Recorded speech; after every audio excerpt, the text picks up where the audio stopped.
about what you have done in this country with lack of information to people.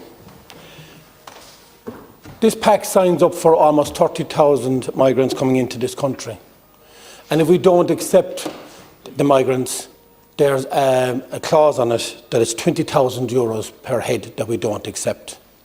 And if we don't accept the 30,000, that equates to €600 million in fines. That's what it comes down to in this country. When it came to the Ukrainian crisis, this country, this brilliant country of ours in Ireland, by head of capita, we took in the most people into this country, up to 86,000 people. People opened the doors of their houses, gave them rooms, they accommodated them wherever they could in this country. And as a small island and as a great island, they put their heart in their sleeves and they put their hands around the Ukrainian people and welcomed them into their homes. A lot of those people are still here, but some of them have gone home. Some of them are actually working here and are now making a life here. Ireland has always been a place where people came into this country and to further their careers, and we'll welcome that. It's in our hospitalities, it's in our hospitals, in our businesses, all across the country. And I've worked with all these people that wanted to further their career by coming here, as the Irish went to other countries and done the same.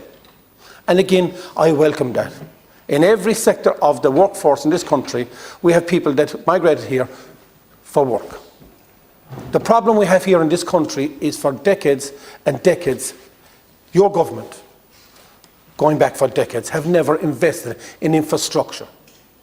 And when people came here, he told the people of Ireland that you would put in services, GP services, recreational services, and that you would support the people in Ireland so we could actually welcome in people into this country. The problem here is the infrastructure in this country is not capable to take the amount of people that we've coming in. And that's why there's people now this very minute in tents along streets. As I said, Irish people welcome people when we can accommodate them.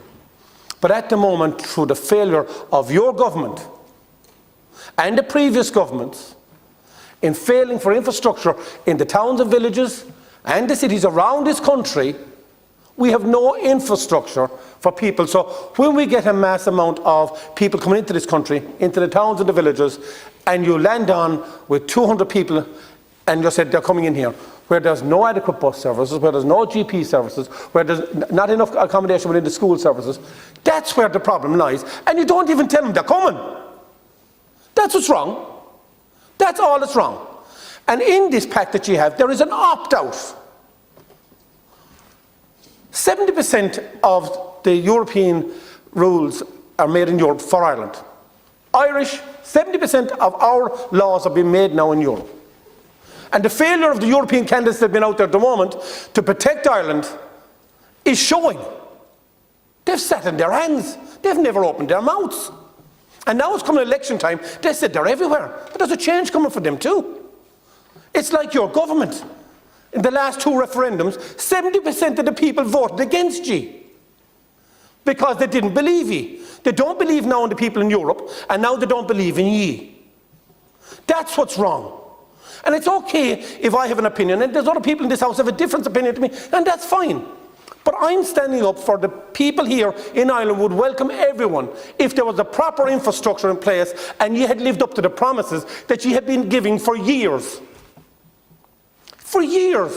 One of your councillors retired after 39 years, and on his manifesto, when he came in 39 years ago in Limerick, was that they were going to upgrade the sewage plant in Askeaton. It's still not done. 39, and he's retiring. That was on his manifesto when he first got elected. That's what's wrong with this country. No infrastructure. Now we have a government that they don't, everything you say, it's for election mode. They don't believe you anymore. You've forgotten the people of Ireland. You forgot to invest in infrastructure. That means that Irish people could welcome everyone if you had done what you had promised for decades. Thank you, Chair.